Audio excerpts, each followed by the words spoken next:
आपका दिमाग कितना खतरनाक है ये बात आप जानते ही नहीं।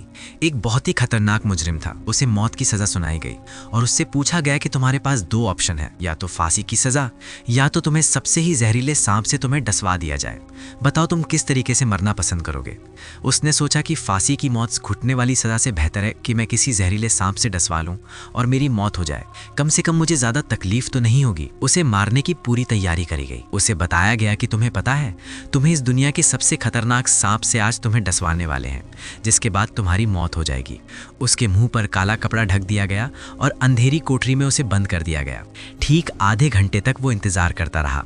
उसका मन हर एक चीज के बारे में कल्पना कर रहा था कि सांप काटने के बाद कैसे उसकी तड़प होगी और वो कैसे मरेगा। लेकिन एक मजेदार बात पता है क्या थी?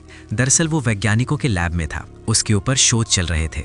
उसे किसी जहरीले सांप से डसवाने की बजाय उसे दो नुकीले धारदार पिन चुबो दिए गए, जो सांप के नुकीले दांतों के समान तीखे थे। उनमें कोई भी जहर नहीं था। लेकिन हैरानी की बात तब हुई कि ठीक थोड़ी देर बाद वो आदमी की मौत हो गई। उसके पोस्टमार्टम में पता चला कि उसके पूरे शरीर में वैसे ही जहर फैल चुका है जैसे किसी सांप के काटने के मरने के बाद उसके शरीर में जहर फैलता है। आपका दिमाग बहुत खतरनाक है। इसे इमेजिनेशन और रियलिटी में कोई फर्क समझ नहीं आता। आप इसको जैसी बातें बताते हो, जैसी चीजें दिखाते हो, जैसी चीज सुनाते हो, ये वैसा ही ऑब्जर्व करके आपके साथ इंप्लीमेंट कर देता है। आप दिन भर खुद को बोलते रहो कि आप बड़े कमजोर हो, नकारे हो, आप पढ़ने में बहुत कमजोर हो। आपको ये चीज़ समझ नहीं आ रही कि ठीक आपके साथ वैसा ही खेल खेलेगा जैसी चीज़ें आपको और ज़्यादा बोरी लगने लगेंगी।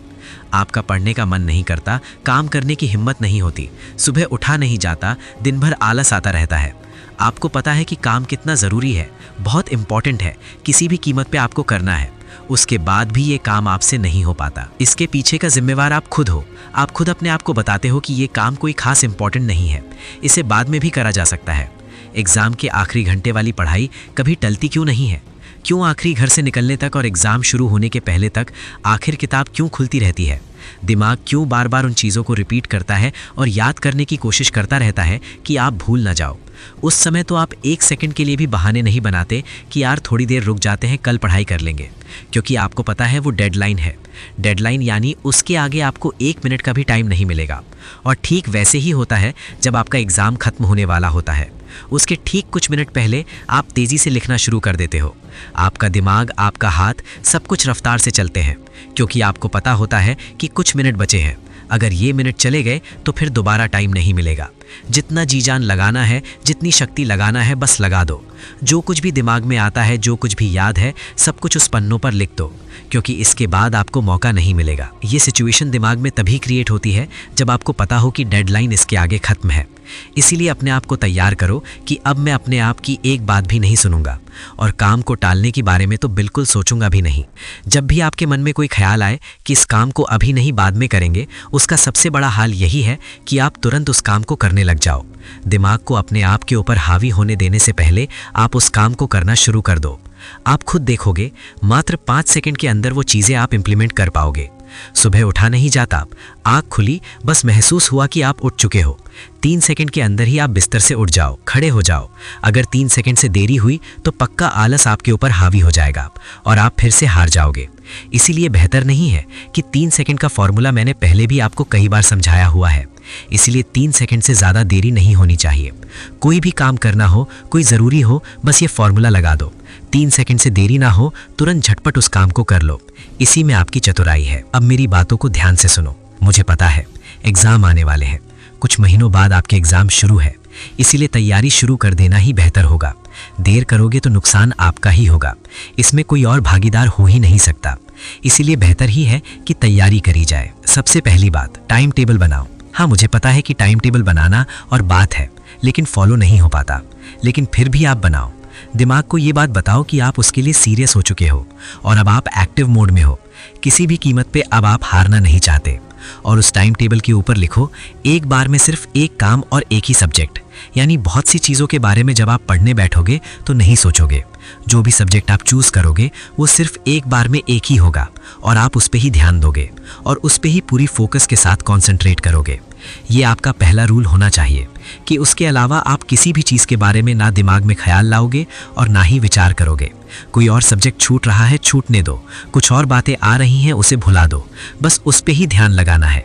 अगर एक दो बार ध्यान भटक जाए तो फिर से ध्यान को उसी जगह लेके आओगे और अपने आप से बोलो कि सिर्फ मैं एक ही चैप्टर पढ़ूंगा और जब तक ये पूरा ना हो जाए तब तक किसी और चीज के बारे में आज नहीं सोचने वाला। नंबर 2, पानी और एक्सरसाइज। ये दोनों चीजें जरूरी हैं, इसीलिए इनकी कमी तो किसी भी कीमत पे नहीं होने देनी चाहिए। पानी आप कोशिश करो कि भरपूर मात्रा में पियो, खासकर पढ़ते टाइम, रिकॉल करते टाइम और चीज़ों को याद करते टाइम, क्योंकि जब आप पानी पियोगे तो बॉडी में डिहाइड्रेशन नहीं होगी, आप चीज़ों को बेहतर तरीके से रिकॉल कर पाओगे और आपका ब्रेन प्रॉपर उस चीज़ को याद रख पाएगा। एक्सरसाइज ये आपको हर दिन करनी है।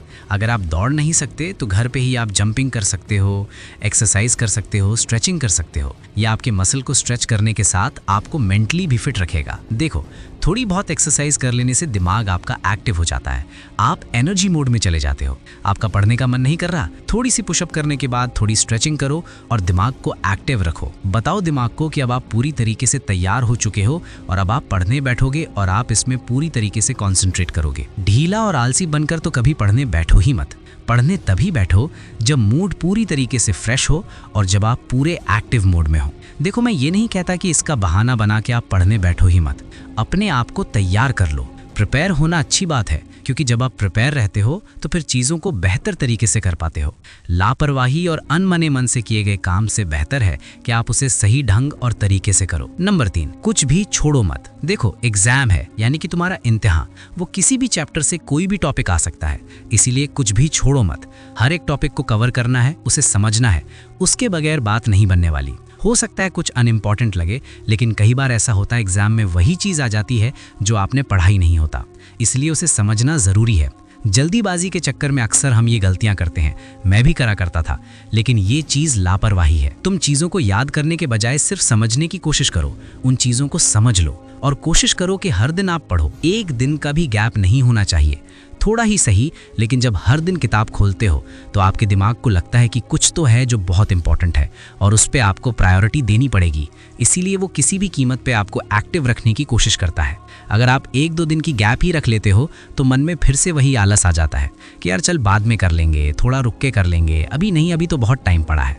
लेकिन हकीकत में कोई टाइम नहीं पड़ा होता और ये बातें एग्ज़ाम के आखिरी हफ्ते तक आती हैं और अंत में फिर आप भागे भागे हर चीज़ की तैयारी करने लग जाते हो, पढ़ने की, समझने की, याद करने की, लेकिन कुछ भी नहीं ऐसा हो पाता और अंत में सब कुछ बेकार। देखो, एक चीज़ में मजाक नहीं होती, इन चीज़ों पर सीरियस होना पड़ता है और आप सीरियस हो, ये बात भी हर दिन खुद को याद दिलानी पड़ती है, इसके बगैर बात नहीं बनने वाली। इसीलिए जब एग्ज़ाम देना ही है तो कोशिश करें कि इसमें पूरे जी जान लगा दिया जाए, हर तरीके से तैयारी करी जाए और जितना संभव हो सके खूब पढ़ा जाए, खूब चीज़ों को समझा जाए और अच्छे से उसकी प्रिपरेशन की जाए। बाकी ये वीडियो आपको कैसी लगी आप हमें कमेंट बॉक्स में ज़रूर बताना और किसी भी तरह का सवाल आए तो आप अभी हमसे पूछ लें। तब तक मिलते हैं हम आपसे ऐसी और मज़ेदार फ्रेश वीडियो के साथ अगले दिन। धन्यवाद।